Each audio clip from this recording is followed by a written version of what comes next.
Norwegian would buy Haruki Murakami.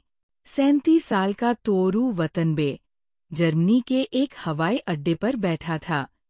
उसके चारों ओर यात्री थे, कुछ जल्दी में, कुछ अपने विचारों में गुम। लेकिन उसके लिए समय थम गया था। हवाई अड्डे के स्पीकर से बीटल्स का गीत नॉर्वेजियन वुड बज रहा था और अचानक उसके अतीत की खिड़कियां खुलने लगी। वह गाना एक पुल था जो उसे सीधा 18 साल की उम्र में ले गया, उस समय जब उसने पहली बार नाविकों को प्यार से देखा था, जब वह टोक्यो के उन सुनसान रास्तों पर उसके साथ चला था, जब उसकी हंसी, उसके शब्द, उसकी आंखें, सब कुछ उसकी दुनिया बन गए थे। 1969 का टोक्यो, एक ऐसा शहर जो बदलाव के दौर से गुजर रहा था। छात्र आंदोलन अपने चरम पर थे, विश्वविद्यालयों में विरोध प्रदर्शन हो रहे थे और युवा पीढ़ी अपने अस्तित्व की तलाश में थी। इसी हलचल के बीच था तोरू वतनबे, एक सीधा सादा, कम बोलने वाला लड़का जो किताबों में अपनी दुनिया तलाशता था। वह लोगों से घुलता मिलता नहीं था, न ही राजनीति में उसकी कोई दिलचस्पी थी। लेकिन एक चीज थी जो उसके दिल के सबसे करीब थी, नाओको, एक रहस्यमयी लड़की, शांत लेकिन अंदर से बेहद भावुक। जब भी तोरू उसके साथ होता, उसे लगता कि दुनिया की हर हलचल रुक गई हो। वे अक्सर लंबी सैर पर जाते, बिना किसी मंजिल के, बस चलते रहते, बातें करते रहते। नाविकों के शब्द उसकी आत्मा को छू जाते थे और तोरू बिना कुछ कहे भी उसकी हर भावना समझ सकता था। लेकिन इस खूबसूरत रिश्ते की जड़ें गहरी उदासी में थीं। तोरू और नाविकों का रिश्ता सिर्फ दो लोगों का नहीं था। इसमें एक और नाम था, किजुकी, नाओको का बचपन का प्रेमी और तोरू का सबसे अच्छा दोस्त। वे तीनों मिलकर एक छोटे से संसार में रहते थे, जहां सिर्फ हंसी थी, बातें थीं और जिंदगी की मासूमियत थी। लेकिन फिर एक दिन, 17 साल की उम्र में, किजुकी ने आत्महत्या कर ली, बिना कोई कारण बताए, बिना कोई अलविदा कहे। उस दिन के बाद नाओको कभी पहले जैसी नहीं रही, और नहीं तोरू। किजुकी की मौत उनके बीच एक साए की तरह आ गई। वे जब भी मिलते, उनके शब्दों के पीछे वो खालीपन झलकता था। वे चलते रहते, बोलते रहते, लेकिन कोई भी सच में खुश नहीं था। नाओको टूट रही थी और तोरू उसे बचाना चाहता था, लेकिन वो नहीं जानता था कि कैसे। फिर एक रात नाओको का जन्मदिन आया। तोरू ने उसे अपने अपार्टमेंट पर बुलाया। वे साथ बैठे, बातें की, पुराने दिनों को याद किया। लेकिन उस रात कुछ बदल गया। नाओको टूटी हुई थी। उसकी आंखों में अनकही तकलीफ थी। वह रोई। उसने तोरू को अपनी भावनाओं में समेट लिया। वह चाहती थी कि कोई उसे संभाले, कि कोई उसके दर्द को समझे। उस रात तोरू और नाओको एक दूसरे के करीब आए। लेकिन फिर अगले ही दिन नाओको गायब हो गई। कोई कॉल नहीं, कोई चिट्ठी नहीं, वह बस चली गई। तोरू उसे ढूंढने की कोशिश करता रहा, लेकिन उसे कोई जवाब नहीं मिला। टोक्यो के भीड़-भाड़ वाले शहर में वो एकदम अकेला रह गया। और यहीं से उसकी असली यात्रा शुरू हुई। एक यात्रा अपने अतीत से, अपने प्रेम से और सबसे जरूरी, अपने भीतर के खालीपन से लड़ने की। कई सालों बाद जर्मनी के इस हवाई अड्डे में जब नॉर्वेजियन वुड का संगीत बजा, तोरू को महसूस हुआ कि कुछ यादें कभी नहीं मरती। वे हमारे साथ रहती हैं, हमारी हर सांस में, हमारे हर कदम में। और शायद कुछ प्रेम कहानियां कभी पूरी नहीं होती। टोक्यो में गर्मी का मौसम धीरे धीरे ढल रहा था। 1969 का वह साल, जब बदलाव हर जगह था। सड़कों पर विरोध प्रदर्शन, युवा जोश से भरे विश्वविद्यालय, और इसी के बीच एक लड़का, तोरू वतनबे, जो किसी और ही दुनिया में जी रहा था। नाओको के जाने के बाद वो पूरी तरह अकेला हो गया था। कोई दोस्त नहीं, कोई सहारा नहीं, बस एक खालीपन जो उसके भीतर गहराता जा रहा था। उसने खुद को किताबों में डुबा लिया।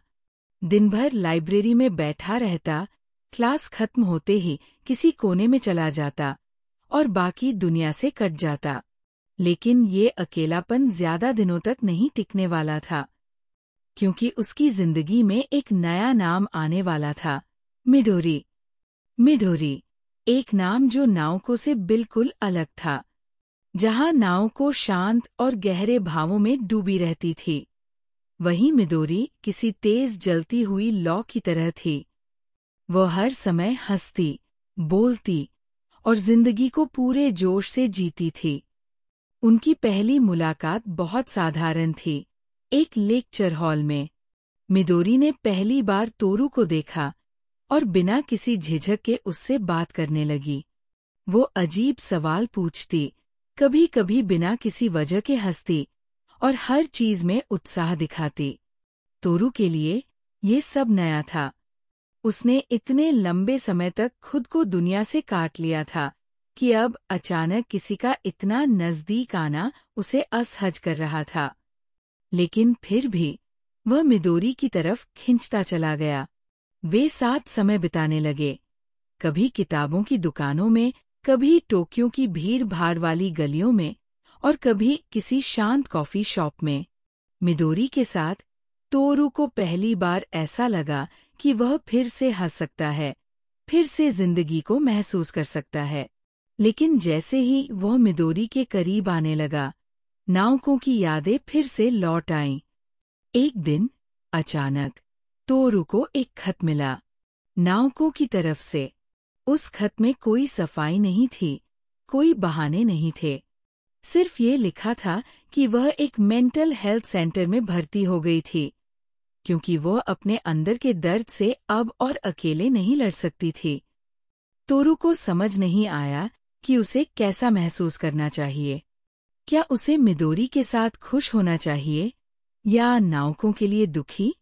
ये पहली बार था जब वो दो रास्तों के बीच खड़ा था, एक नया जीवन जो मिडोरी की हंसी के साथ था और दूसरा वह अतीत जो नाओको की उदासी में डूबा था। तोरू जानता था कि उसे किसी एक रास्ते को चुनना होगा, लेकिन वह अभी तैयार नहीं था। कभी-कभी जब हम किसी मोड़ पर खड़े होते हैं तो सबसे मुश्किल चीज ये होती है कि हम खुद से ये पूछें, क्या हम सच में आगे बढ़ना चाहते हैं? और शायद तोरू के लिए ये सवाल अभी बाकी था। टोक्यो, एक ऐसा शहर जहां हर किसी के पास कुछ न कुछ करने के लिए होता है। एक ऐसा शहर जहां रिश्ते उतनी ही तेजी से बनते हैं जितनी तेजी से खो जाते हैं। और इसी भीड़ में तोरू वतनबे अपने अकेलेपन को महसूस कर रहा था। वह एक नई जिंदगी की शुरुआत करने यहाँ आया था, लेकिन इस शहर की भीड़ में भी वो अलग थलग था। क्लासरूम में, हॉस्टल में, लाइब्रेरी में, कहीं भी वो अपनेपन का एहसास नहीं कर पाता। उसकी क्लास में कई छात्र थे जो सामाजिक बदलाव और राजनीति की बातों में उलझे रहते थे। वे मैनिफेस्टो पढ़ते, विरोध प्रदर्शन की योजनाएं बनाते और दुनिया को बदलने का सपना देखते। लेकिन तोरू इस सब से बेपरवाह था। उसे इस भागदौड़ में कोई दिलचस्पी नहीं थी। वह बस अपने कॉलेज के दिनों को किसी तरह निकाल रहा था। उसे दोस्त बनाने में कोई दिलचस्पी नहीं थी और न ही किसी का हिस्सा बनने में। लेकिन फिर एक दिन उसकी दुनिया बदल गई। उस दिन लाइब्रेरी में वह एक किताब पढ़ रहा था। बाहर हल्की बारिश हो रही थी और तभी उसे किसी की आहट सुनाई दी, एक जानी-पहचानी उपस्थिति। वह पलटा और देखा नाओको खड़ी थी। महीनों बाद वह फिर से उसके सामने थी। वही शांत, कोमल चेहरा, वही गहरी आंखें जिनमें अब भी बीते कल की परछाइयां छिपी थी। तोरू के दिल में हलचल हुई, लेकिन उसने कुछ नहीं कहा। वे दोनों चुपचाप बाहर निकले और टोक्यो की सड़कों पर चलने लगे। नाओको ने ज्यादा कुछ नहीं कहा, लेकिन उसकी आंखों में अब भी वही गहराई थी, वही खालीपन जो किजुकी की मौत के बाद कभी नहीं भरा। वह मुस्कुराती थी, लेकिन वह मुस्कान अधूरी थी। तोरू उसे देखता रहा, जैसे उसे समझने की कोशिश कर रहा हो। लेकिन नाओको को शब्दों की जरूरत नहीं थी। उन्हें बस चलते जाना था, बिना किसी मंजिल के, बिना किसी सवाल के। उस रात नाओको ने पहली बार अपनी भावनाओं को तोरू के सामने खुलकर व्यक्त किया। उसने बताया कि किजुकी के जाने के बाद वह कभी खुद को संपूर्ण महसूस नहीं कर पाई। उसने स्वीकार किया कि वो अब भी उस दर्द से जूझ रही थी, जो उसे भीतर से खोखला कर रहा था। तोरू ने उसे दिलासा देने की कोशिश की, लेकिन उसने महसूस किया कि कुछ दर्द ऐसे होते हैं जिन्हें कोई और महसूस नहीं कर सकता। लेकिन इसके बाद नाओको फिर से गायब हो गई। तोरू ने अगली सुबह उसे देखने की कोशिश की, लेकिन उसका अपार्टमेंट खाली था। कोई निशान नहीं, कोई नोट नहीं, बस एक खालीपन जो हवा में घुला हुआ था। क्या वह फिर से उससे मिलेगी? क्या इस बार वो हमेशा के लिए चली गई थी? तोरू के पास इन सवालों का कोई जवाब नहीं था। तोरू को नहीं पता था कि यह उनकी आखिरी मुलाकात थी या बस एक और लंबा इंतजार। वो सिर्फ इतना महसूस कर सकता था कि नाओको उसकी जिंदगी में एक अधूरे सपने की तरह थी, सुंदर लेकिन अस्थिर, कांच की तरह नाजुक, जो किसी भी पल टूट सकता था। नाओको के अचानक गायब हो जाने के बाद तोरू की दुनिया एक बार फिर खाली हो गई थी। वह जानता था कि नाओको हमेशा से कांच की तरह नाजुक थी, लेकिन वह ये नहीं समझ पा रहा था कि क्या वह उसे फिर कभी देख पाएगा। दिन बीतते गए, लेकिन हर दिन एक जैसा ही महसूस होता। क्लासरूम में, हॉस्टल में और उन सड़कों पर जहां वो नाओको के साथ चला था, सब कुछ उसे उसकी याद दिलाता।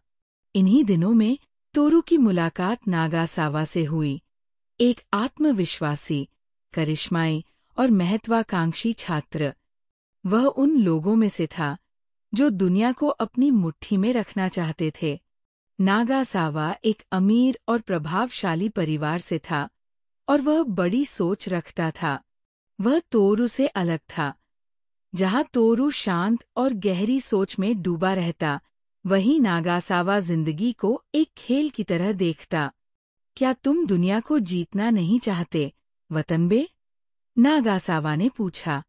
तोरू ने हल्की मुस्कान दी, लेकिन कुछ नहीं कहा। वह जानता था कि नागासावा की दुनिया अलग थी, एक ऐसी दुनिया जहां भावनाओं का कोई विशेष स्थान नहीं था। नागासावा की आदत थी देर रात बाहर जाने की, नए लोगों से मिलने की और बिना किसी भावना के रिश्ते बनाने की। वह तोरू को भी अपने साथ ले जाता और तोरू बिना किसी उद्देश्य के उसके साथ चला जाता। शहर की रोशनी में वे दोनों घूमते रहते, बार में बैठते और कभी-कभी अजनबियों से बातें करते। लेकिन जहां नागासावा इसे एक खेल की तरह लेता, वही तोरू अंदर ही अंदर उलझता चला जाता। नागासावा को ये दुनिया पसंद थी, बिना किसी बंधन, बिना किसी भावना के। लेकिन तोरू इसे समझ नहीं पा रहा था। उसे नाओको की याद आती थी, उसके साथ बिताए पल याद आते थे। जहां नागासावा की दुनिया तेज और रंगीन थी, वहीं उसकी प्रेमिका हत्सुमी बिल्कुल अलग थी, शांत, सौम्य और समझदार। वह उन लोगों में से थी जो अपने प्यार के प्रति पूरी तरह समर्पित होते हैं। तोरू को हत्सुमी पसंद आई। वह सुलझी हुई थी और उसमें एक अलग ही गहराई थी। लेकिन उसने देखा कि नागासावा, जो दुनिया से बेपरवाह था, हत्सुमी को भी उसी तरह देखता था, जैसे वह भी बस उसकी जिंदगी का एक हिस्सा भर हो। हत्सुमी ने तोरू से मुस्कुराकर कहा, नागासावा अजीब है, ना? लेकिन मैं उससे प्यार करती हूँ। तोरू ने जवाब नहीं दिया, क्योंकि वह जानता था कि ये रिश्ता भी शायद ज्यादा लंबा नहीं चलेगा। नाओको की गैरमौजूदगी अब एक आदत बन चुकी थी, लेकिन उसका असर अभी भी था। नागासावा के साथ समय बिताने के बावजूद तोरू को लगता कि वह और भी अकेला होता जा रहा है। उसने अपने भीतर एक अजीब सी उदासी महसूस की, जैसे वह दो दुनियाओं के बीच फंसा हुआ था। एक तरफ नाओको की नाजुक दुनिया थी, जो उससे दूर जा चुकी थी, और दूसरी तरफ नागासावा की दुनिया थी, जहां भावनाओं की कोई जगह नहीं थी। क्या नागासावा के साथ रहकर तोरू खुद को बदल सकता था? क्या वह नाओको को भूल सकता था? या फिर वो अपनी ही दुनिया में खोता चला जाएगा? इन सवालों का कोई जवाब नहीं था। अभी नहीं। नाओको के गायब होने के कुछ हफ्तों बाद एक दिन तोरू को उसका एक पत्र मिला। उसने कांपते हाथों से लिफाफा खोला और पढ़ना शुरू किया। पत्र में नाओको ने लिखा था कि वह टोक्यो से दूर एक इलाज केंद्र में रह रही थी, एक ऐसी जगह जहां उसे अपने मन के बोझ से छुटकारा पाने में मदद मिले। उसने लिखा था कि वह अब भी किजुकी के जाने के दर्द से उबर नहीं पाई थी। मैं नहीं जानती कि मैं कब वापस आऊंगी, तोरू, लेकिन मैं चाहती हूं कि तुम मेरा इंतजार करो।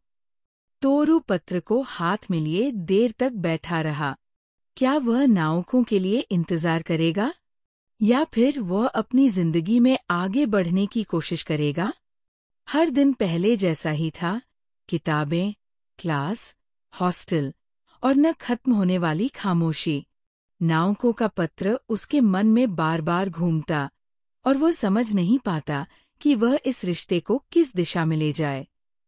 नागासावा अब भी वैसा ही था, हर रात बाहर जाने वाला, नई लड़कियों से मिलने वाला और दुनिया को जीतने के सपने देखने वाला। लेकिन तोरू के लिए ये सब बेमतलब था। तोरू को अब ये एहसास होने लगा था कि वह इस दुनिया में कहीं नहीं फिट हो रहा था। इन्हीं दिनों में तोरू की मुलाकात मिदोरी से हुई, एक चंचल और खुले दिल वाली लड़की। वह नाओको से बिल्कुल अलग थी।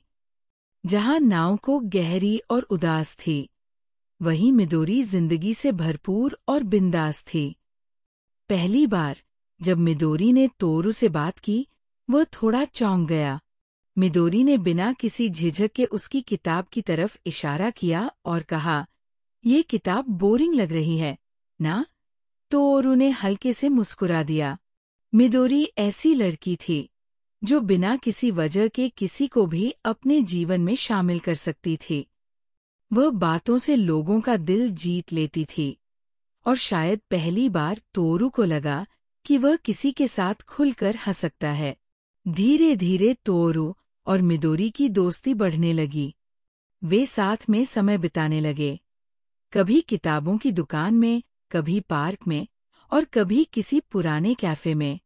मिदोरी अपनी जिंदगी के बारे में खुलकर बात करती थी। उसने बताया कि उसके माता पिता अब नहीं रहे और अब वह अपनी बहन के साथ रहती थी, लेकिन इसके बावजूद वो हमेशा खुश दिखती। जिंदगी छोटी होती है, वतन बे। मिदोरी ने कहा, "अगर मैं दुखी रहूंगी तो मुझे क्या मिलेगा? मुझे हंसना पसंद है और मैं चाहती हूं कि तुम भी खुश रहो।" तोरू के लिए ये सब नया था। वह पहली बार किसी को इतना खुलकर हंसते हुए देख रहा था।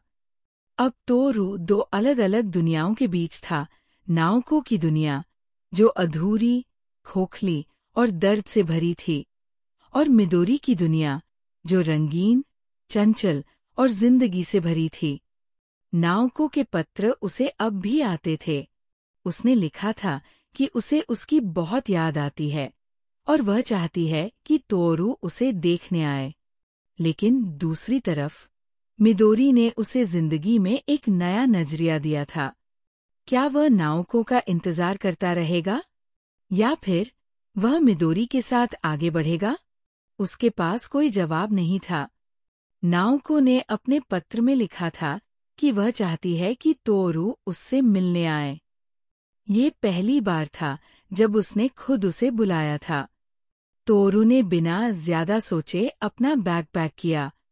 वह जानता था कि नाओको से मिलना आसान नहीं होगा, लेकिन वह उसके लिए वहां जाना चाहता था, चाहे कुछ भी हो। टोक्यो की भीड़-भाड़ से दूर ये जगह बिल्कुल अलग थी। पहाड़ों के बीच एक छोटी सी दुनिया, जहां शांति थी और जहां लोग खुद को ठीक करने आते थे। ट्रेन से उतरकर तोरू ने देखा कि एक लड़की उसका इंतजार कर रही थी। उसका नाम रेको था, नाओको की देखभाल करने वाली और उसकी दोस्त। वह एक शांत स्वभाव की महिला थी, जिसने अपनी जिंदगी इस जगह में बिताने का फैसला किया था। तोरू ने नाओको को देखा। वो अब भी वैसी ही थी, नाजुक और शांत, लेकिन उसके चेहरे पर एक अलग सा खालीपन था, जैसे वह किसी दूसरी दुनिया में रह रही हो। तोरू, नाओको ने धीमी आवाज में कहा। तोरू उसके पास जाकर बैठ गया। वो बहुत कुछ कहना चाहता था, लेकिन कुछ भी नहीं कह पाया। वे दोनों वहां बैठे रहे, बिना कुछ बोले। कभी-कभी जब भावनाएं बहुत गहरी होती हैं, तो शब्दों की जरूरत नहीं होती। उस रात तीनों लॉन में बैठे हुए थे। हवा हल्की ठंडी थी और चारों तरफ सिर्फ जंगल की आवाजें सुनाई दे रही थीं। रेको ने गिटार उठाया और धीरे-धीरे एक पुराना गाना बजाने लगी। नाओको उसकी तरफ देखकर मुस्कुराई। ये पहली बार था जब तोरू ने उसे खुलकर मुस्कुराते हुए देखा था। उस पल तोरू को लगा कि शायद नाओको अब ठीक हो जाएगी। शायद ये जगह उसे वापस उसकी खोई हुई जिंदगी लौटा देगी। लेकिन ये खुशी ज्यादा देर तक नहीं टिक सकती थी। तोरू को वापस टोक्यो लौटना था और नाओको को यही रहना था, अपनी जिंदगी को फिर से जोड़ने के लिए। क्या तुम फिर आओगे? नाओको ने धीरे से पूछा। हाँ, तोरू ने कहा, लेकिन वो खुद भी नहीं जानता था कि वो कब वापस आ पाएगा। टोक्यो वापस आने के बाद तोरू का मन और भी उलझ गया था। क्या नाओको कभी वापस आएगी? क्या वो हमेशा के लिए इसी दुनिया में फंस गई थी? और अगर हाँ, तो तोरू का क्या होगा? मिदोरी ने उसे एक नया रास्ता दिखाया था, लेकिन नाओको के साथ बीते पलों को वह कैसे भुला सकता था? शायद कुछ सवालों के जवाब कभी नहीं मिलते। तोरू ट्रेन में बैठा टोक्यो लौट रहा था, लेकिन उसके मन में न जाने कितनी बातें घूम रही थी। नाओको से मिलने के बाद उसे महसूस हुआ कि वह उससे कितना जुड़ा हुआ था, लेकिन क्या वह कभी पूरी तरह ठीक हो पाएगी? और अगर नहीं, तो क्या वह जिंदगी भर उसका इंतजार करेगा? इन सवालों का कोई जवाब नहीं था। ट्रेन तेजी से आगे बढ़ रही थी, लेकिन तोरू की सोच वही अटकी थी, पहाड़ों के उस छोटे से घर में जहां नाओको अब भी रह रही थी। टोक्यो लौटने के बाद मिदोरी ने फिर से तोरू से संपर्क किया। अरे वतनबे, तुम इतने गुमसुम क्यों लग रहे हो? मिदोरी ने हंसते हुए पूछा। मिदोरी की आवाज में वही पुरानी चंचलता थी, वही बेफिक्री, जिससे तोरू को सुकून मिलता था। बस कुछ सोच रहा था, तोरू ने जवाब दिया। तुम हमेशा कुछ ना कुछ सोचते रहते हो। कभी खाली दिमाग से जीना सीखो, मेरे दोस्त। मिदोरी ने मुस्कुराते हुए कहा। मिदोरी हमेशा की तरह जिंदगी से भरी हुई थी। उसने तोरू को एक किताब पकड़ाई। ये पढ़ो, शायद तुम्हारी सोच थोड़ी बदल जाए। तोरू ने किताब को देखा और मुस्कुरा दिया। मिदोरी हमेशा उसे हंसाने की कोशिश करती थी, लेकिन उसके मन में अब भी नाओको के सवाल घूम रहे थे। मिदोरी और नाओको दो बिल्कुल अलग दुनिया थी। एक ओर नाओको थी, जो अतीत में कैद थी, और दूसरी ओर मिदोरी थी, जो सिर्फ वर्तमान में जीना चाहती थी। एक शाम मिदोरी ने अचानक एक अजीब सवाल पूछा। अगर मैं मर जाऊं, तो तुम मेरे लिए क्या करोगे? तोरू इस सवाल से चौंक गया। ये कैसा सवाल है? उसने पूछा। बस सोच रही थी। अगर मैं अचानक गायब हो जाऊं, तो क्या तुम मुझे याद करोगे? मिदोरी ने हल्के से मुस्कुराते हुए कहा। तोरू के पास कोई जवाब नहीं था। वह नाओको के बारे में सोच रहा था। क्या उसने भी यही सवाल खुद से कभी पूछा था? उस रात तोरू देर तक जागता रहा। उसके मन में एक सवाल था, क्या वह नाओको के साथ अपनी जिंदगी बिता सकता था? या क्या वह मिदोरी की दुनिया में जगह बना सकता था? दोनों ही रास्ते अधूरे थे। कभी कभी जिंदगी हमें दोराहे पर लाकर खड़ा कर देती है, जहाँ कोई सही जवाब नहीं होता, सिर्फ समय ही बता सकता है कि हम कहाँ जाएंगे। एक सुबह जब तोरू उठा तो उसे नाओको की चिट्ठी मिली। उसने कांपते हाथों से उसे खोला और पढ़ना शुरू किया। शब्द धीरे धीरे उसकी आंखों में उतरने लगे और उसके भीतर एक अजीब सी बेचैनी फैल गई। नाओको ने लिखा था कि वह अब भी ठीक नहीं है। मैं कोशिश कर रही हूँ, तोरू, लेकिन कभी कभी मुझे लगता है कि मैं जिंदगी की इस लड़ाई में हार जाऊंगी। चिट्ठी के आखिरी शब्दों में एक गहरी उदासी थी, जैसे नाओको उसे पुकार रही हो, लेकिन बहुत दूर से। कुछ दिनों से मिदोरी ने उससे बात नहीं की थी। वो हमेशा की तरह खुशमिजाज दिख रही थी, लेकिन उसके अंदर कुछ बदलाव सा था। तुम मुझसे दूर जा रहे हो, वतन बे, मिदोरी ने कहा।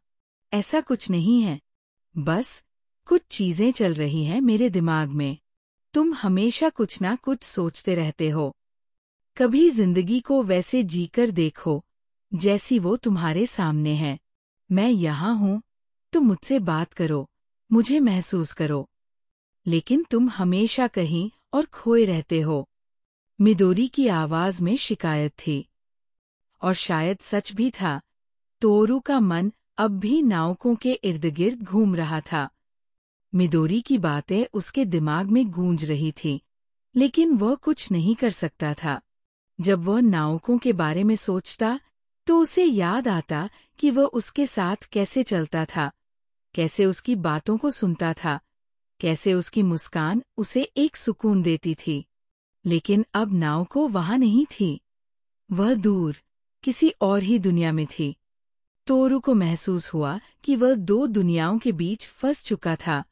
एक ओर नाओको का अतीत था और दूसरी ओर मिदोरी का वर्तमान। एक रात रेइको ने उसे फोन किया। नाओको बहुत मुश्किल समय से गुजर रही है, तोरू। वो तुम्हें याद करती है, लेकिन वह ये भी नहीं चाहती कि तुम उसकी वजह से अपनी जिंदगी रोको। क्या मैं उससे बात कर सकता हूँ? तोरू ने पूछा। रेइको कुछ सेकंड चुप रही, फिर धीमे से कहा, नहीं, अभी नहीं। उसका जवाब सुनकर तोरू को और भी अजीब सा महसूस हुआ, जैसे वह धीरे धीरे नाओको से और दूर होता जा रहा था। उस रात तोरू ने एक अजीब सपना देखा। वह एक सुनसान जंगल में था। उसके चारों ओर सिर्फ पेड़ थे, ऊंचे, घने और रहस्यमय। फिर उसने नाओको को देखा। वह दूर खड़ी थी, सफेद कपड़ों में, हवा में हल्की सी लहराती हुई। नाओको, उसने पुकारा, लेकिन नाओको कुछ नहीं बोली। वह बस मुस्कुराई और धीरे धीरे अंधेरे में गायब हो गई। उस पल तोरू को एहसास हुआ, वह नाओको को खोने वाला था। अगली सुबह सब कुछ सामान्य लग रहा था, लेकिन अंदर से तोरू बदल चुका था। नाओको के बिना उसकी जिंदगी अधूरी थी, लेकिन वह उसे पकड़कर नहीं रख सकता था। और दूसरी ओर मिदोरी थी, जो उसे अभी भी समझने की कोशिश कर रही थी। जिंदगी आसान नहीं थी, लेकिन शायद हर अंधेरे के बाद एक रोशनी होती है। गर्मियों की शुरुआत हो चुकी थी, लेकिन तोरू के लिए ये बस एक और खाली मौसम था। हर दिन उसकी जिंदगी एक जैसी थी, क्लास जाना, किताबें पढ़ना और रात को अपने छोटे से कमरे में अकेले बैठे रहना। मिदोरी कुछ दिनों से उससे बात नहीं कर रही थी, और नाओको अब भी उससे दूर थी। अकेलापन उसके अंदर गहराई से बैठ चुका था, जैसे वो उसकी पहचान बन चुका हो। किताबों की शेल्फ के पीछे से मिदोरी की आवाज आई, अरे वतनबे, तुम यहाँ कैसे? तोरू ने सिर उठाया और मिदोरी को देखा। वह हल्की हंसी के साथ उसकी ओर देख रही थी, लेकिन उसकी आंखों में शिकायत अभी भी बाकी थी। बस कुछ किताबें देखने आया था, तोरू ने जवाब दिया। मिदोरी ने उसकी ओर ध्यान से देखा। तुम्हारी आवाज से लगता है कि तुम अब भी उसी पुरानी दुनिया में फंसे हुए हो। तोरू ने कुछ नहीं कहा। मिदोरी उसकी तरफ झुककर बोली, तुम अगर चाहो तो तुम्हारी दुनिया बदल सकती है, वतनबे। कुछ देर की खामोशी के बाद मिदोरी ने अचानक कहा, कल मेरे घर आओ, वतनबे। मेरे पापा बाहर गए हैं और मुझे कोई अच्छा खाना खिलाने वाला चाहिए। तोरू ने उसकी ओर देखा। वो अब भी हंस रही थी, लेकिन उसकी आंखों में एक अनकही बात थी। ठीक है, आ जाऊंगा, तोरू ने हल्के से मुस्कुराते हुए कहा। मिदोरी ने तालियां बजाईं, शाबाश। अब देखते हैं कि तुम कितने अच्छे कुक हो। अगले दिन जब तोरू मिदोरी के घर पहुंचा, तो उसे महसूस हुआ कि ये जगह भी उतनी ही अजीब थी जितनी खुद मिदोरी। कमरे के हर कोने में किताबें बिखरी हुई थीं और दीवारों पर अजीबोगरीब पेंटिंग्स टंगी थीं। कैसा लगा मेरा किला? मिदोरी ने हंसते हुए पूछा। बहुत दिलचस्प, ठीक तुम्हारी तरह, तोरू ने जवाब दिया। खाने की तैयारी के दौरान मिदोरी ने हर पल को मजेदार बना दिया। वह कभी तोरू पर पानी फेंकती, कभी सब्जियों के टुकड़े उसकी तरफ उछाल देती। तोरू, जो आमतौर पर शांत रहता था, पहली बार खुलकर हंस रहा था। ऐसा लग रहा था कि जिंदगी में पहली बार कुछ हल्का, कुछ सरल महसूस हो रहा है। जब खाना तैयार हुआ, तो मिदोरी ने खुशी से कहा, तुम एक अच्छे कुक हो, वतनबे। तोरू ने मुस्कुराते हुए जवाब दिया, और तुम एक अच्छी कंपनी हो। रात होने पर दोनों छत पर बैठ गए। हवा ठंडी थी और पूरा शहर उनके सामने रोशनी से चमक रहा था। कभी कभी सोचती हूँ कि प्यार का मतलब क्या है? मिदोरी ने अचानक पूछा। तोरू ने उसकी ओर देखा।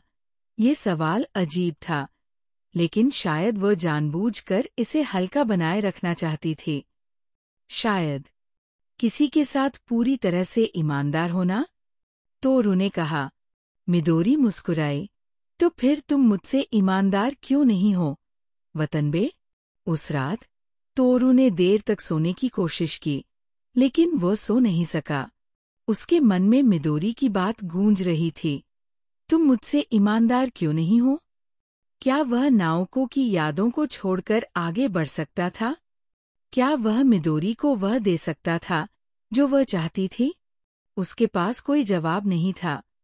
मिदोरी के साथ बिताई गई वो शाम अब एक धुंधली याद बन चुकी थी। उसकी हंसी, उसकी बातें, उसका वह सवाल, तुम मुझसे ईमानदार क्यों नहीं हो? ये सब तोरू के मन में गूंजते रहे। लेकिन जैसे जैसे दिन बीतते गए, उसने खुद को फिर से मिदोरी से दूर कर लिया। शायद यह उसकी आदत थी। जब भी कोई उसके करीब आता, वह अपने भीतर सिमटने लगता। मिदोरी ने कुछ दिनों तक इंतजार किया, लेकिन जब उसने महसूस किया कि तोरू उससे कतराने लगा है, तो वह भी पीछे हट गई। उस शाम उसे एक और चिट्ठी मिली, इस बार रेको की। नाओको अभी भी संघर्ष कर रही है, रेको ने लिखा। कुछ दिन अच्छे होते हैं तो कुछ बहुत ही बुरे। वो तुम्हें बहुत याद करती है, तोरू। लेकिन वो अब भी तैयार नहीं है तुमसे बात करने के लिए। चिट्ठी के आखिरी हिस्से में रेको ने लिखा था, अगर तुम्हें सच में उसकी परवाह है, तो एक बार यहाँ आकर उससे मिलो। उसके भीतर कुछ हलचल हुई। क्या उसे जाना चाहिए? क्या नाओको उसे देखना भी चाहती थी?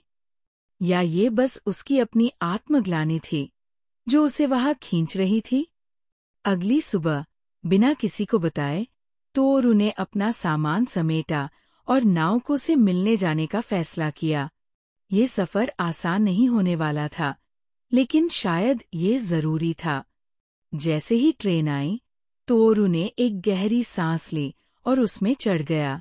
रेको ने जिस जगह के बारे में लिखा था, वह शहर से बहुत दूर थी, पहाड़ों और जंगलों के बीच छिपी हुई।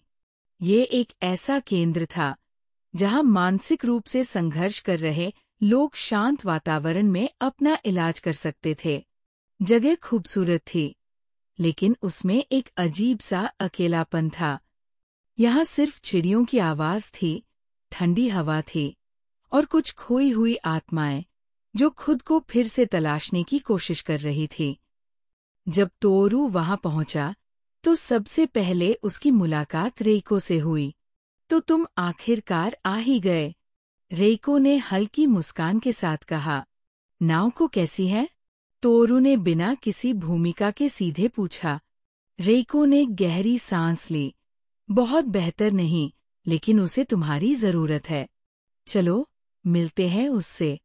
वह नाओको के कमरे के सामने खड़ा था। कुछ सेकंड तक वह झिझका, फिर धीरे से दरवाजा खोला। अंदर नाओको खिड़की के पास बैठी थी।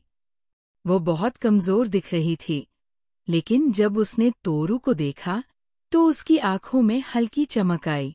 तोरू, उसने धीमे से कहा। तोरू कुछ नहीं कह सका। वह बस उसके पास बैठ गया। उन्होंने लंबे समय तक बातें की, पुराने दिनों की, कॉलेज की, उस रात की जब नाओको रोई थी, और उन अधूरे ख्वाबों की जो अब भी हवा में तैर रहे थे। नाओको ने कहा, मैं कोशिश कर रही हूँ, तोरू, लेकिन कभी कभी लगता है कि सब कुछ छोड़ दूं। तोरू ने उसके हाथों को थाम लिया। मैं यहाँ हूँ, नाओको, तुम्हारे लिए। शायद इस वक्त शब्दों की जरूरत ही नहीं थी। रात को, जब चारों ओर सिर्फ चांदनी थी, रेको ने एक गाना बजाया, नॉर्वेजियन वुड। उस धुन में कुछ ऐसा था जिसने तोरू और नाओको दोनों को एक पल के लिए अतीत में पहुंचा दिया। लेकिन अब भी बहुत कुछ अधूरा था, बहुत सारे सवाल जिनके जवाब कोई नहीं जानता था। तोरू ने कुछ दिन नाओको के साथ वही बिताने का फैसला किया। हर सुबह वो उसके साथ पहाड़ी रास्तों पर टहलने जाता, हरी घास पर बैठकर बातें करता, और कभी कभी बस चुपचाप उसे देखता। नाओको की आंखों में अब भी उदासी थी, लेकिन जब वह मुस्कुराती थी, तो ऐसा लगता था जैसे कुछ पल के लिए वो अपने दर्द को भूल जाती हो। रेको ने उन्हें अपना समय दिया। वो दूर से सब कुछ देखती रही, लेकिन उनकी दुनिया में दखल नहीं दिया। अगर मैं ठीक हो गई, तो क्या तुम मेरे साथ रहोगे, तोरू? नाओको ने एक दिन पूछा। तोरू कुछ पल चुप रहा, फिर धीरे से कहा, हमेशा। एक रात, जब बारिश हो रही थी, नाओको अचानक तोरू के कमरे में आई। उसकी आंखें गहरी और उदास थी, जैसे वो कुछ कहना चाहती हो, लेकिन कह न पा रही हो। तोरू, क्या मैं कभी ठीक हो पाऊंगी? उसकी आवाज बहुत धीमी थी। तोरू ने उसकी ओर देखा। वो कांप रही थी, जैसे उसके भीतर कोई तूफान चल रहा हो। हाँ, तुम ठीक हो जाओगी, नाओको, तोरू ने उसे दिलासा दिया। लेकिन उसकी आंखों में वही सवाल थे, क्या ये सच था, या सिर्फ एक झूठी उम्मीद? अगले दिन, रेको ने तोरू को बुलाया। तोरू, मैं तुमसे एक बात कहना चाहती हूँ, उसने कहा। नाओको तुमसे बहुत जुड़ गई है, लेकिन तुम जानते हो कि वह अभी पूरी तरह ठीक नहीं है। तोरू ने सिर हिलाया। मैं जानता हूँ, लेकिन मैं उसका साथ नहीं छोड़ सकता। रेको ने गहरी सांस ली। अगर तुम सच में उससे प्यार करते हो, तो तुम्हें बहुत धैर्य रखना होगा। उस रात, जब तोरू अपने कमरे में लौटा, तो उसे मिदोरी का एक खत मिला। तुम्हारी याद आती है, वतन बे, मिदोरी ने लिखा था। पता नहीं तुम कहाँ हो, लेकिन मैं उम्मीद करती हूँ कि तुम खुश हो। तोरू ने खत को धीरे से बंद किया। उसका दिल भारी हो गया था। नाओको के साथ रहना उसकी जिम्मेदारी थी, लेकिन कहीं न कहीं वह मिदोरी की ओर भी खिंच रहा था। क्या वो सही कर रहा था? या वो खुद भी नहीं जानता था कि वह क्या चाहता है? कुछ दिनों बाद नाव को अचानक और भी चुप रहने लगी। वह कम बातें करती, ज्यादा अकेली रहने लगी, और उसकी आंखों में एक खोई हुई झलक थी। रेको ने कहा, ये उसका सबसे नाजुक दौर है, तोरू। उसे मत छोड़ना। तोरू ने कोशिश की। वो हर पल उसके पास रहा, उसे हंसाने की कोशिश की, लेकिन नाउको जैसे कहीं और ही चली गई थी। एक दिन नाउको ने कहा, तोरू, मैं ठीक होने की कोशिश कर रही हूँ, लेकिन मुझे और समय चाहिए। तोरू ने उसकी ओर देखा। उसकी आंखों में दर्द था, लेकिन वह मुस्कुरा रही थी। मैं तुम्हारा इंतजार करूंगा, नाउको, तोरू ने धीरे से कहा। नाउको ने सिर हिलाया। मुझे पता है। वो वहां से लौट रहा था, लेकिन उसका मन अब भी वही था, नाउको के साथ। क्या वह सच में ठीक हो जाएगी? क्या वह कभी दोबारा उसे देख पाएगा? ट्रेन आगे बढ़ती रही, लेकिन उसके भीतर सब कुछ जैसे थम गया था। टोक्यो लौटने के बाद तोरू के लिए सब कुछ बदल चुका था। वही पुरानी सड़कें, वही विश्वविद्यालय, वही दोस्त, लेकिन अब इन सब का मतलब अलग था। नाउको वहां, पहाड़ों के बीच, अपने अकेलेपन से जूझ रही थी, और यहाँ तोरू खुद से लड़ रहा था। वह दिन भर बिना किसी मकसद के इधर उधर भटकता, किताबें पढ़ता, लेकिन उसका मन कहीं नहीं लगता। मिदोरी का खत अब भी उसके बैग में था, लेकिन उसने उसे अब तक पढ़ा नहीं था। फिर एक दिन वो अचानक मिदोरी से टकरा गया। मिदोरी ने उसे देखते ही कहा, तुम गायब क्यों हो गए थे, वतनबे? तोरू को जवाब नहीं सूझा। मुझे लगा, शायद तुम मर गए हो, मिदोरी ने हल्की हंसी में कहा, लेकिन उसकी आंखों में नाराजगी थी। मैं बस कुछ जरूरी काम से बाहर गया था, तोरू ने धीरे से कहा। कितना जरूरी था कि तुमने एक बार भी मुझे खत नहीं लिखा? तोरू उसे रोकना चाहता था, लेकिन वो कुछ नहीं कह सका। वह जानता था कि उसने मिदोरी को नजरअंदाज किया था, लेकिन क्यों? क्या वो खुद को उससे दूर रखना चाहता था? रात को जब वह अपने कमरे में बैठा था, फोन की घंटी बजी। तोरू? दूसरी तरफ से रेको की आवाज थी। हाय, रेको। कैसी हो? रेको की आवाज में हल्की उदासी थी। नाउको के बारे में बात करनी थी। तोरू के दिल की धड़कन तेज हो गई। क्या हुआ? वो अब पहले से भी ज्यादा चुप रहने लगी है, रेको ने कहा। उसे अब किसी से बात करना भी अच्छा नहीं लगता। तोरू ने धीरे से आंखें बंद की। वह जानता था कि ये आसान नहीं होगा। क्या मुझे फिर से आना चाहिए? उसने पूछा। रेको ने कुछ देर चुप रहकर कहा, नहीं, अभी नहीं, लेकिन मैं चाहती हूं कि तुम उसके लिए प्रार्थना करो। उस रात तोरू ने बहुत देर तक शहर की गलियों में भटकते हुए बिताई। उसका मन उलझ गया था, नाउको और मिदोरी, दोनों के बीच। क्या वह सही रास्ते पर था? क्या उसने अपने दिल की सुनी थी, या सिर्फ परिस्थिति के हिसाब से खुद को ढाल लिया था?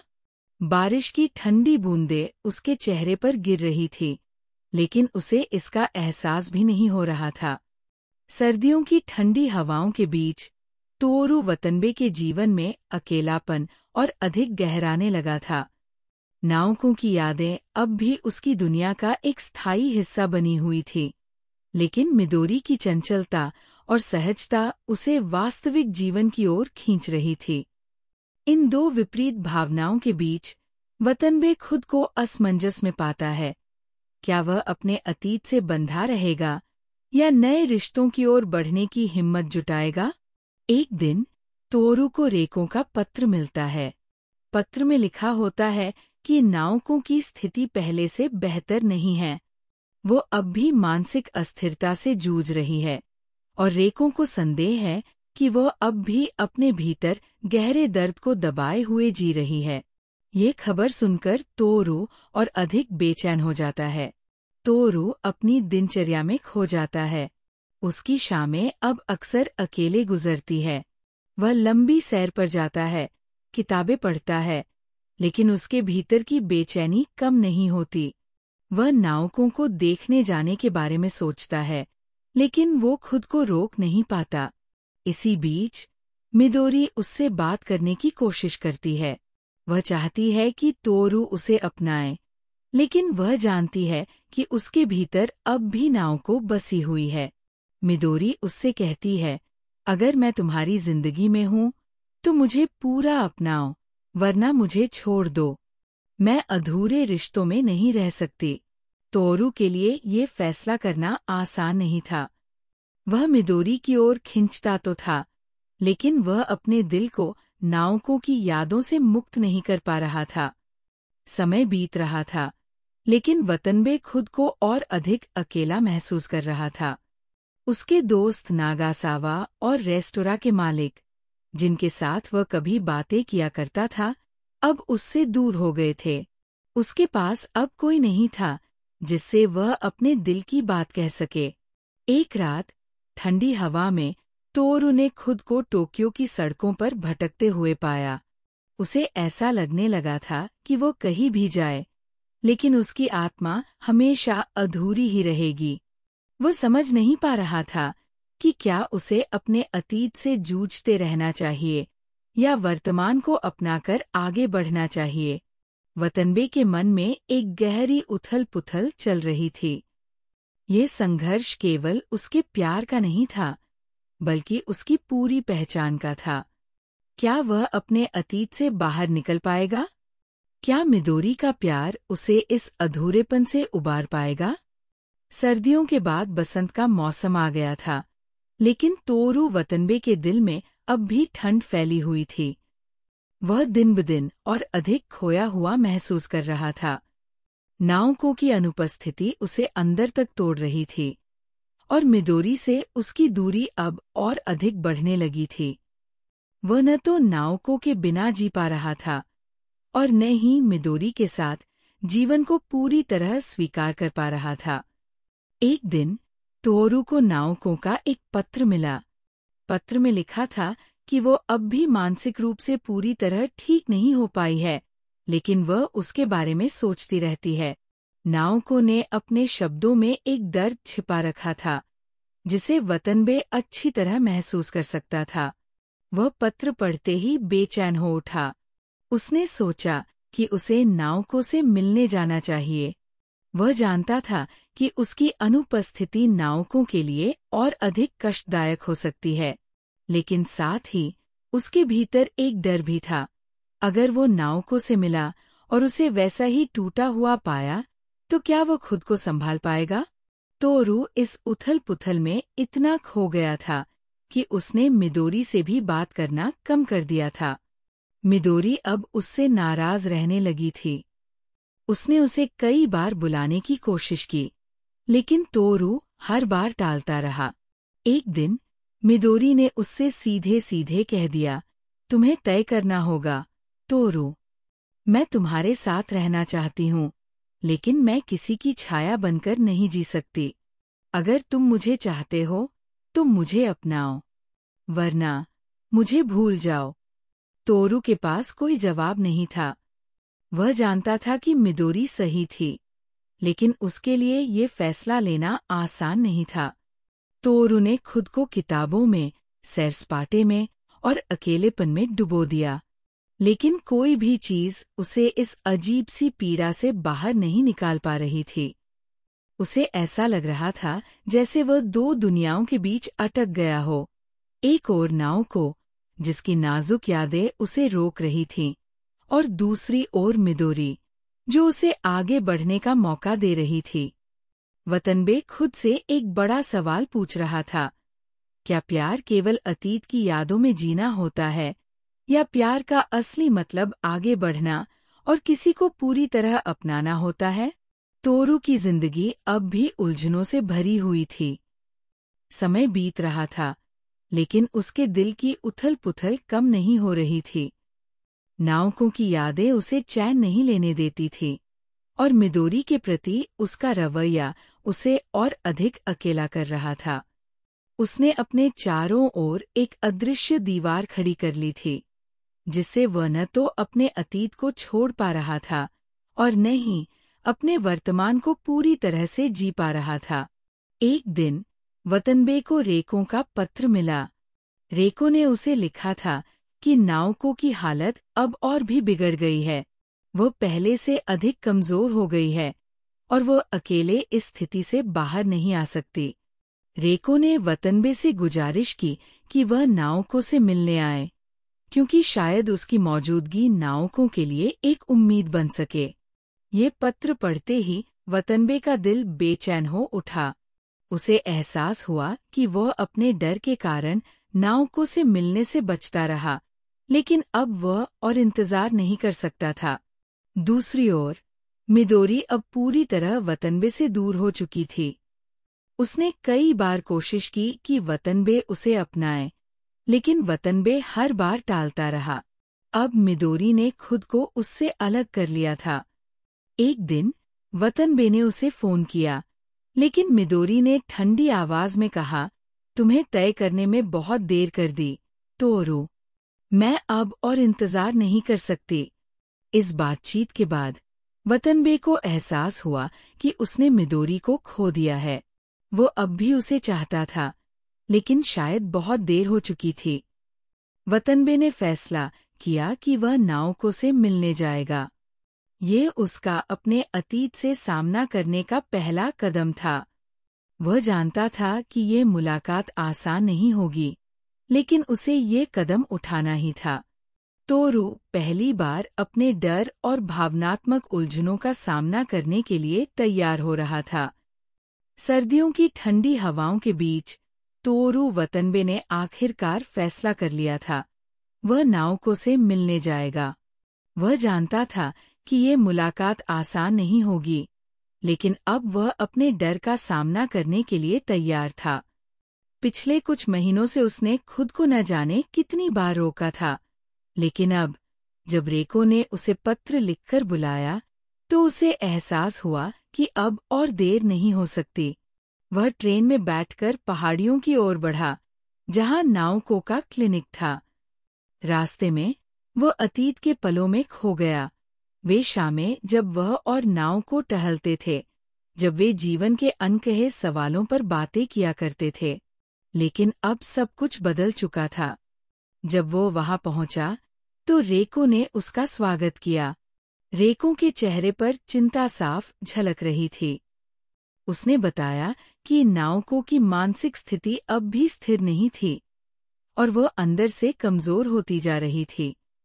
तोरू के मन में हलचल थी, लेकिन वह नाओको को देखने के लिए आगे बढ़ा। जब उसने उसे देखा, तो उसके दिल में एक अजीब सा दर्द उठा।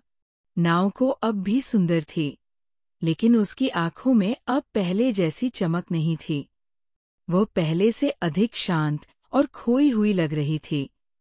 नाओको ने मुस्कुराने की कोशिश की, लेकिन उसमें पहले जैसी गर्मजोशी नहीं थी। वह बोली, तुम आए। मुझे पता था कि तुम आओगे। तोरू ने उससे लंबी बातचीत की। नाओको ने उसे बताया कि वह अब भी खुद को टूटता हुआ महसूस करती है। उसकी आवाज में एक उदासी थी, मानो वो खुद को कहीं गहरे अंधेरे में डूबता हुआ देख रही हो। वतनबे ने उसे दिलासा देने की कोशिश की, लेकिन उसे खुद भी नहीं पता था कि क्या कहना सही होगा। वह चाहता था कि नाओको ठीक हो जाए, लेकिन उसके शब्दों में वह ताकत नहीं थी जो उसे इस अंधेरे से बाहर निकाल सके। उस रात जब नाओको सो गई, तो रेको और तोरू ने लंबी बातचीत की। रेको ने उससे कहा, तुम एक अच्छे इंसान हो, तोरू, लेकिन नाओको को बचाने के लिए सिर्फ प्यार काफी नहीं होगा। उसे खुद भी जीने की इच्छा होनी चाहिए। ये सुनकर वतनबे चुप हो गया। उसके पास कोई जवाब नहीं था। क्या नाओको इस अंधेरे से बाहर आ पाएगी? क्या वतनबे उसे बचाने के लिए कुछ कर पाएगा, या ये दर्द और बढ़ता जाएगा? तोरू अब भी नाओको के क्लिनिक में था। उसकी मुलाकात नाओको से हो चुकी थी, लेकिन वह अपने भीतर एक गहरी बेचैनी महसूस कर रहा था। उसने सोचा था कि नाउको से मिलने के बाद चीजें स्पष्ट हो जाएंगी, लेकिन ऐसा कुछ नहीं हुआ, बल्कि वह और अधिक उलझ गया था। रात को जब नाउको अपने कमरे में थी, तोरू और रेको बरामदे में बैठकर बातें करने लगे। चांदनी रात थी, लेकिन दोनों के भीतर कहीं न कहीं एक अंधेरा समाया हुआ था। रेको ने अपनी कहानी साझा की। उसने बताया कि वह एक समय में एक प्रतिभाशाली पियानो वादक थी, लेकिन उसकी जिंदगी में कुछ ऐसा हुआ जिससे उसका करियर खत्म हो गया। जब वो किशोरी थी, तब उसके साथ एक दर्दनाक घटना घटी थी, जिसने उसे मानसिक रूप से तोड़ दिया। धीरे धीरे वह भी नाउको की तरह मानसिक अस्थिरता से जूझने लगी। उसने वतनबे से कहा, कभी कभी कुछ दर्द ऐसे होते हैं जो वक्त के साथ भी नहीं जाते, वे बस हमारे भीतर घर बना लेते हैं। नाउको भी इसी दर्द से गुजर रही है और उसे इससे बाहर आने के लिए बहुत समय लगेगा। वतनबे रेको की बातें ध्यान से सुन रहा था। उसे एहसास हुआ कि नाउको को बचाना उतना आसान नहीं था जितना वह सोच रहा था। अगली सुबह जब वतनबे नाउको से मिलने गया, तो उसने उसे बहुत शांत और स्थिर पाया। वह बहुत हल्की आवाज में बोली, क्या तुम मेरा इंतजार करोगे, तोरू? वतनबे के पास कोई जवाब नहीं था। उसने बस उसकी ओर देखा और फिर हल्के से उसका हाथ पकड़ लिया। नाउको ने एक छोटी सी मुस्कान दी और कहा, बस इतना जान लो कि मैं हमेशा तुम्हारे बारे में सोचती हूँ। वतनबे का दिल भारी हो गया। वह कुछ नहीं कह पाया। उसे एहसास हुआ कि वह नाउको को जितना भी प्यार करे, लेकिन शायद वह उसे इस दर्द से बाहर नहीं निकाल सकता। क्या नाउको इस पीड़ा से बाहर आ पाएगी? क्या वतनबे के पास उसे बचाने की कोई उम्मीद है, या वह बस उसकी यादों में खो जाने के लिए मजबूर होगा? तोरू नाउको से मिलकर लौट आया था, लेकिन उसकी आत्मा अब भी क्लिनिक के उन शांत कमरों में भटक रही थी। वह नाउको की आंखों में छिपे दर्द को भुला नहीं पा रहा था। उसकी आवाज, उसकी उदास मुस्कान और वह आखिरी सवाल, क्या तुम मेरा इंतजार करोगे, तोरू? ये सब वतनबे के जहन में बार बार गूंज रहे थे। टोक्यो लौटने के बाद वतनबे मिदोरी से संपर्क करने की कोशिश करता है, लेकिन वह उससे पूरी तरह दूर हो चुकी थी। उसने कई बार उसे फोन किया, लेकिन मिदोरी या तो जवाब नहीं देती या बहाने बनाकर बात खत्म कर देती। एक दिन जब वो उसके कॉलेज के पास गया, तो उसने उसे दूसरी लड़कियों के साथ हंसते हुए देखा। वह मुस्कुरा रही थी, लेकिन उसकी मुस्कान में वह गर्मजोशी नहीं थी जो पहले वतनबे के लिए हुआ करती थी। तोरू के दिल में एक अजीब सा खालीपन था।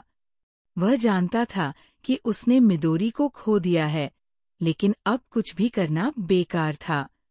इन्हीं दिनों में रेको ने वतनबे को एक और पत्र भेजा। पत्र में लिखा था कि नाउको की हालत और बिगड़ गई है। वो अब पहले से भी ज्यादा खोई हुई लगती थी। पत्र पढ़ते ही वतनबे का दिल धड़क उठा। उसे डर था कि कहीं कुछ बुरा न हो जाए। उसने सोचा कि उसे वापस जाना चाहिए, लेकिन फिर वह ठहर गया। वो खुद भी मानसिक रूप से इतना अस्थिर महसूस कर रहा था कि समझ नहीं पा रहा था कि क्या करे। इन दिनों में वतनबे पूरी तरह अकेला हो गया था। वह शहर में इधर उधर घूमता, बिना किसी उद्देश्य के। वह दोस्तों से मिलना बंद कर चुका था। वह देर रात तक बार में बैठता, शराब पीता और फिर किसी होटल में जाकर सो जाता। उसका मन बार बार एक ही सवाल पूछता, मैं यहाँ से कहाँ जाऊँ? वतनबे पूरी तरह से अकेलेपन और मानसिक उलझनों से जूझ रहा था। क्या नाउको के लिए उसकी चिंता सही साबित होगी? क्या मिदोरी उसके जीवन में वापस आएगी, या ये दूरी स्थायी हो चुकी है? और सबसे बड़ा सवाल, वतनबे खुद को इस निराशा से कैसे बाहर निकालेगा? तोरू वतनबे का जीवन अब पूरी तरह से अस्थिर हो चुका था। नाउको के बारे में चिंताएं, मिदोरी की दूरी और खुद के भीतर उमड़ती भावनाएं, सब कुछ उसे एक अनजाने अंधकार की ओर धकेल रहे थे। वह लंबे समय तक अकेला भटकता रहा, बिना किसी उद्देश्य के। कभी वह किसी पहाड़ी इलाके में चला जाता, कभी किसी अनजान शहर में रात बिताता। उसने दोस्तों से मिलना जुलना लगभग बंद कर दिया था। वह खुद को दुनिया से काट चुका था। इन्हीं दिनों में उसे रेको का एक और पत्र मिला। पत्र में लिखा था कि नाव को अब और भी गहरे अवसाद में जा चुकी थी। उसने बातचीत करना लगभग बंद कर दिया था। रेको ने लिखा, तोरू, मुझे नहीं पता कि क्या करना सही होगा। नाव को अब भी तुम्हारे बारे में बहुत सोचती है, लेकिन मैं देख सकती हूँ कि वह टूटती जा रही है। क्या तुम उसे एक और पत्र लिख सकते हो? शायद तुम्हारे शब्द उसे कुछ राहत दें। वतनबे ने पत्र को कई बार पढ़ा। वह जानता था कि उसे कुछ करना चाहिए, लेकिन वो खुद भी इतना असहाय महसूस कर रहा था कि समझ नहीं पा रहा था कि क्या लिखे। एक दिन जब वतनबे कॉलेज के पास एक पार्क में बैठा था, तब अचानक मिदोरी ने उसे फोन किया। तोरू, तुम कहाँ थे इतने दिनों से? उसकी आवाज में नाराजगी और चिंता दोनों थी। वतनबे कुछ नहीं कह सका। तुम हमेशा मुझे फोन करते थे, फिर अचानक गायब हो गए। क्या हुआ तुम्हें? वतनबे ने धीरे से कहा, मुझे नहीं पता, मिडोरी। मैं बस कहीं चला गया था। मिडोरी कुछ देर तक चुप रही, फिर बोली, तुम्हें मुझसे मिलना चाहिए। मैं इंतजार करूंगी। वतनबे के भीतर एक हल्की सी गर्माहट आई। मिडोरी अब भी उसकी परवाह करती थी। लेकिन इससे पहले कि वह मिडोरी से मिल पाता, उसे एक और पत्र मिला। इस बार पत्र रेको का नहीं था, ये क्लिनिक से आया था। पत्र में लिखा था, हमें ये बताते हुए दुख हो रहा है कि नाव को अब हमारे बीच नहीं रही। वतनबे के हाथ से पत्र गिर गया। उसे अपने कानों पर यकीन नहीं हो रहा था। नाव को चली गई थी। वह अपनी पीड़ा से मुक्त हो गई थी। लेकिन वतनबे के लिए ये एक ऐसा घाव था जो शायद कभी नहीं भर सकता था। तोरू के लिए समय थमसा गया था। नाव को अब इस दुनिया में नहीं थी। ये खबर उसके लिए एक भयानक सदमे की तरह थी। वो चाहता था कि ये सब एक बुरा सपना हो, लेकिन वास्तविकता उससे कहीं ज्यादा क्रूर थी। उसने पत्र को बार बार पढ़ा, लेकिन हर बार वही शब्द उसे काटने लगते। उसकी आंखों के सामने नावकों का चेहरा घूम रहा था। वह चेहरा जिसमें एक मासूमियत थी, एक दर्द था, और अब सिर्फ यादें बची थी। वतनबे के लिए ये सहन करना मुश्किल था। उसने बिना किसी को बताए टोक्यो छोड़ दिया। वो बसों और ट्रेनों में सफर करता रहा। पहाड़ियों के बीच किसी अनजान जगह पर पहुंच गया। उसने कई दिन अकेले जंगलों और समुद्र के किनारे बिताए, खुद से भागने की कोशिश में। वह पूरी तरह टूट चुका था। उसके पास कोई मकसद नहीं बचा था, कोई दिशा नहीं थी। लगभग एक महीने बाद उसने खुद को किसी तरह संभाला और वापस लौटा। उसने रेको से मिलने का फैसला किया, क्योंकि वही थी जिसने नावकों की सबसे ज्यादा देखभाल की थी। जब वह रेको से मिला, तो दोनों ने बिना कुछ कहे एक दूसरे को देखा। फिर रेको ने एक लंबी सांस ली और कहा, मैं जानती थी कि ऐसा हो सकता है, लेकिन मैं फिर भी चाहती थी कि कोई चमत्कार हो जाए। वतनबे ने सिर झुका लिया। रेको ने उसे नावकों के आखिरी दिनों के बारे में बताया। वह बिल्कुल शांत थी, लेकिन अंदर से खो चुकी थी। उसने किसी से ज्यादा बात करना भी बंद कर दिया था। फिर एक दिन उसने खुद को हमेशा के लिए इस दुनिया से अलग कर लिया। रेको ने कहा, उसने हमें छोड़ दिया, लेकिन हमें उसकी यादों के साथ जीना होगा। कई हफ्तों बाद जब वतनबे ने मिदोरी को फोन किया, तो उसकी आवाज में एक अजीब सी नरमी थी। तोरू, तुम ठीक तो हो? वतनबे को नहीं पता था कि इसका क्या जवाब दे। वो अब भी खुद को समेटने की कोशिश कर रहा था। मिदोरी ने धीरे से कहा, अगर तुम्हें मेरी जरूरत हो तो मैं यहाँ हूँ, लेकिन तुम्हें खुद से लड़ना होगा। तोरू, क्या वह अपने इस अंधकार से बाहर निकल पाएगा? क्या मिदोरी उसकी जिंदगी में फिर से रोशनी ला पाएगी, या वह हमेशा के लिए नाउकों की यादों में कैद रह जाएगा? तोरू वतनबे अब भी नाउकों के चले जाने के सदमे से उबरने की कोशिश कर रहा था। वह टोक्यो लौट आया था, लेकिन ये शहर अब उसे पहले जैसा नहीं लगता था। हर गली, हर कैफे, हर किताबों की दुकान उसे नाउकों की याद दिलाती थी। वह अकेला था, खोया हुआ था, और उसके भीतर अब भी एक शून्यता थी जिसे कोई भर नहीं सकता था। एक दिन उसने मिदोरी को फिर से फोन किया। मुझे नहीं पता कि मैं कैसा महसूस कर रहा हूँ, वतनबे ने धीरे से कहा। मिदोरी की आवाज में चिंता थी। तोरू, तुम मुझसे मिल सकते हो? वह जानता था कि उसे मिदोरी से मिलना चाहिए, लेकिन फिर भी वह डर रहा था। वह मिदोरी को अपने अंधकार में नहीं खींचना चाहता था। मिदोरी ने फिर कहा, तुम हमेशा सोचते रहते हो, लेकिन कभी कुछ करते नहीं।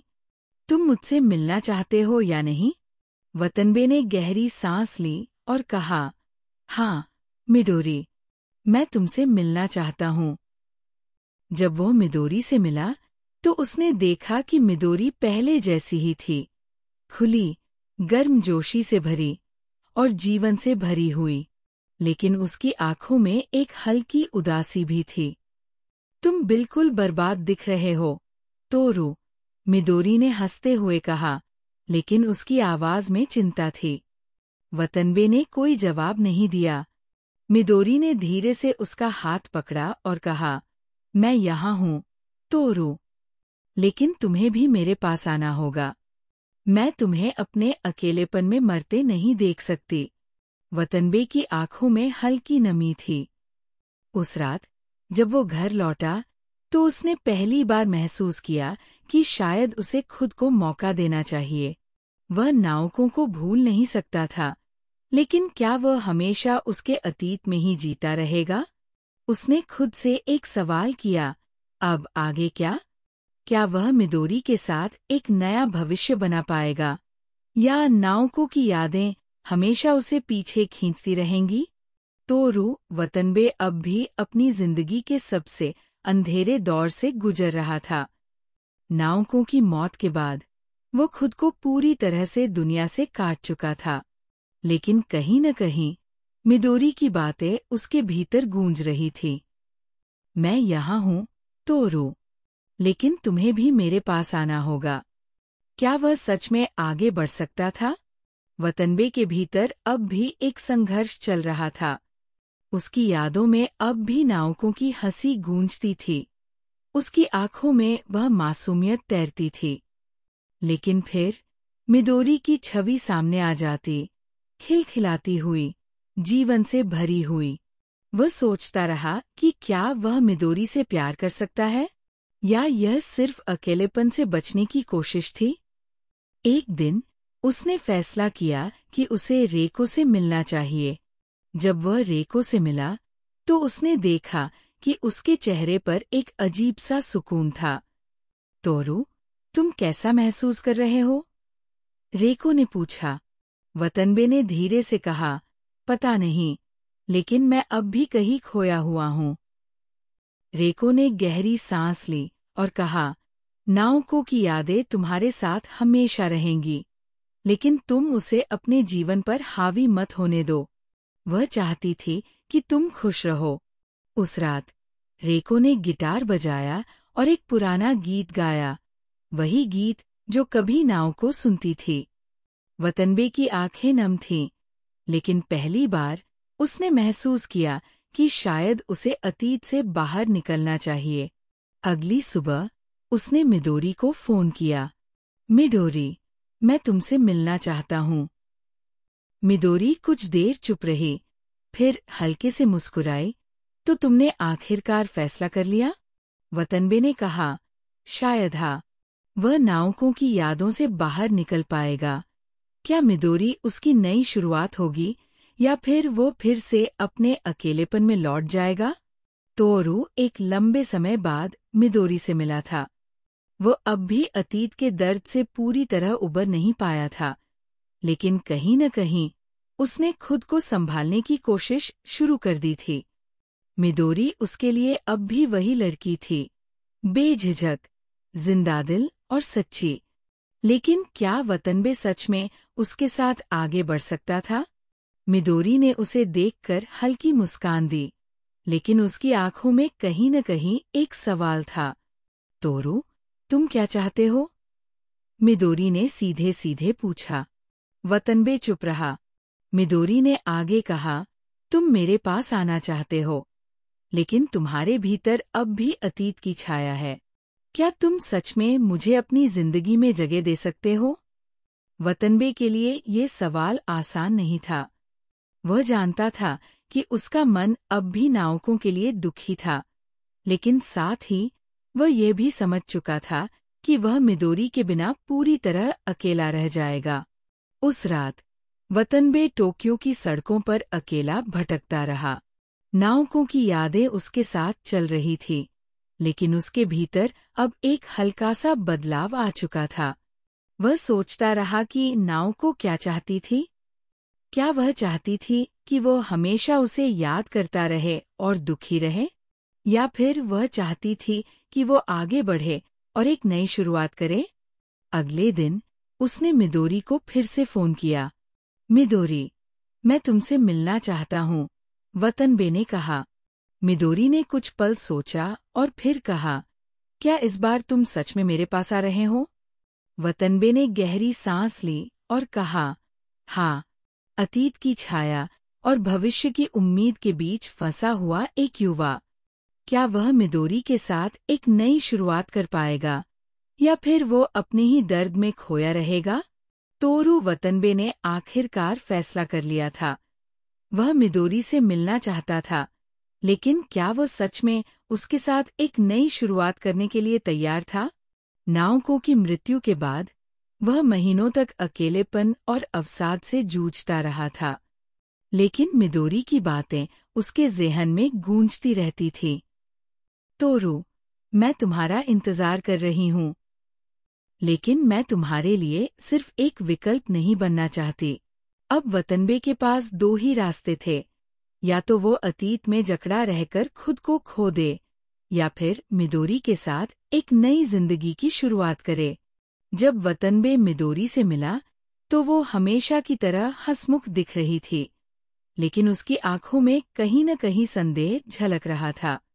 तोरू, क्या तुम सच में मेरे साथ रहना चाहते हो? मिदोरी ने पूछा। वतनबे ने उसकी आंखों में देखा, लेकिन वह जवाब नहीं दे सका।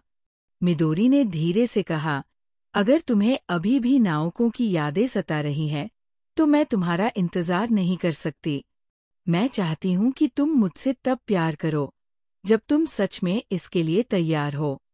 ये सुनकर वतनबे चुप हो गया। वह मिदोरी के शब्दों को समझ चुका था। वह जानता था कि वह अभी भी पूरी तरह से तैयार नहीं था। वह टोक्यो की गलियों में अकेला भटकता रहा। उसकी आंखों में नाविकों की हंसी और उसकी उदासी दोनों थी।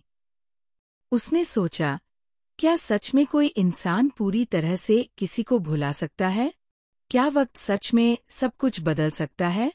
कुछ दिनों बाद मिदोरी का एक आखिरी संदेश आया। तोरू, मैं तुम्हारा इंतजार नहीं कर सकती। अगर कभी तुम सच में तैयार हो जाओ तो मुझे बताना, लेकिन मैं अपनी जिंदगी में आगे बढ़ रही हूँ। वतनबे ने उस संदेश को बार बार पढ़ा। उसने महसूस किया कि शायद वो सच में हमेशा के लिए अकेला रह गया था। क्या वतनबे मिदोरी को खो चुका है? क्या वह अपनी जिंदगी में आगे बढ़ पाएगा, या फिर वो हमेशा अतीत में ही उलझा रहेगा? तोरू टोक्यो की सड़कों पर अकेला भटक रहा था। मिदोरी अब उससे दूर जा चुकी थी, और नाविकों की यादें अब भी उसके ज़हन में गूंज रही थी। उसने अपने जीवन में बहुत कुछ खो दिया था, और अब उसके पास बस अतीत की परछाइयाँ बची थी। बारिश हो रही थी। ठंडी हवा ने उसके चेहरे को छूकर एक अजीब सा सूनापन भर दिया। उसने सोचा, क्या ये मेरी नियति है? हमेशा अकेला रहना? क्या मैं कभी किसी से जुड़ पाऊंगा? ट्रेन स्टेशन के पास खड़ा होकर उसने फोन निकाला और डायल किया। मिदोरी? दूसरी तरफ कुछ सेकंड के लिए खामोशी थी। फिर उसकी आवाज आई, तोरू, तुम कहाँ हो?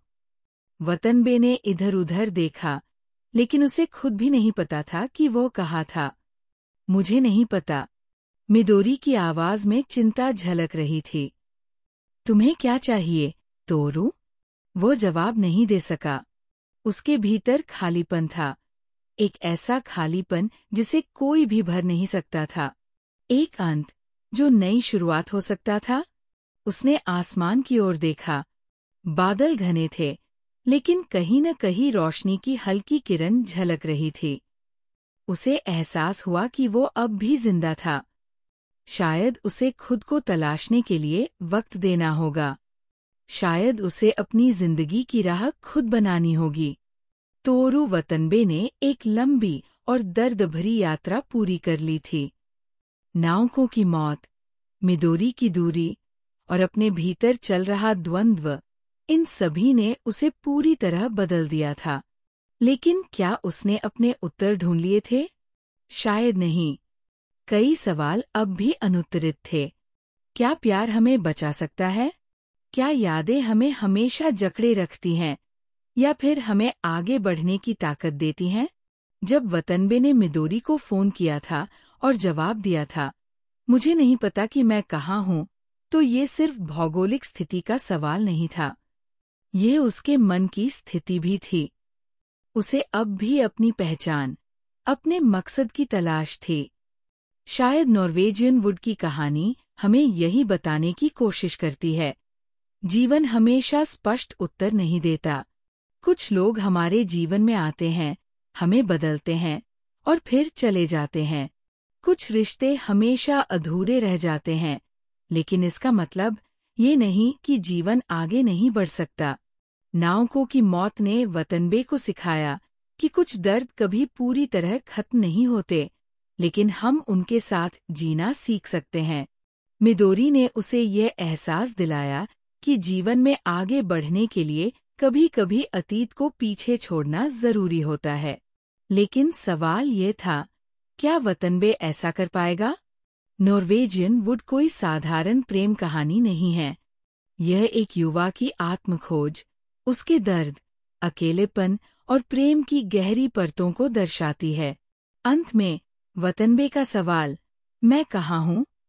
कहीं न कहीं हम सभी का सवाल है, एक अंत जो पूरी तरह अंत नहीं है, क्योंकि जीवन भी तो ऐसा ही है, अनिश्चित, भावनात्मक और कभी-कभी बेहद अकेला। लेकिन फिर भी हम इसे जीते हैं, क्योंकि शायद आगे कहीं न कहीं कोई उम्मीद बाकी होती है।